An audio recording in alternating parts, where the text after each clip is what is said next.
Cholesterol, चिकनाहट या चिकनाई हमारे जिस्म के लिए ज़रूरी भी है और हमारे जिस्म के लिए नुकसानदेह भी।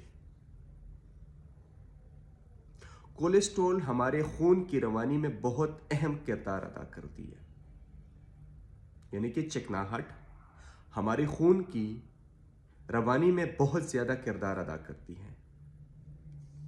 फिर कोलेस्ट्रॉल को हिस्सों में तकसीम किया जाता है।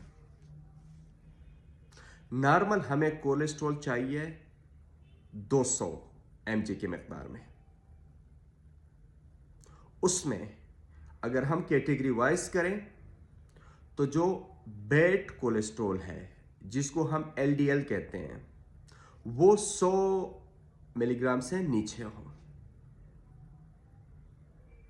जो गुड कोलेस्ट्रॉल है, जिसको हम HDL कहते हैं, वो 60 mg से ऊपर हो। और जो ग्लिसराइड्स हमारे साथ थे वो 150 से कम हो। हम रोजाना अपनी खुराक में चिकनाहट तो बहुत इस्तेमाल करते हैं, लेकिन यह चिकनाहट से आप मुकम्मल परहेज भी नहीं कर सकते, मुकम्मल छोड़ भी नहीं सकते और बहुत ज़्यादा इस्तेमाल भी नहीं कर सकते। इसको आपने औसतन दरमियाने मकदार में लेना है। और अगर आपकी चिकनाहट 200 से बढ़ जाती है तो ये एक सेहतमंद बदन की अलामत नहीं है।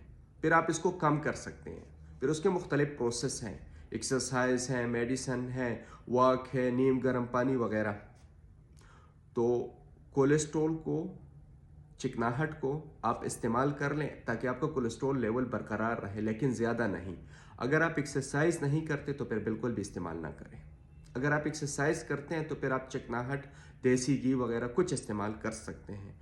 और जो डालडा है या उसमें ऑयल है, इसको तो बिल्कुल इस्तेमाल ही ना करें तो बेहतर होगा।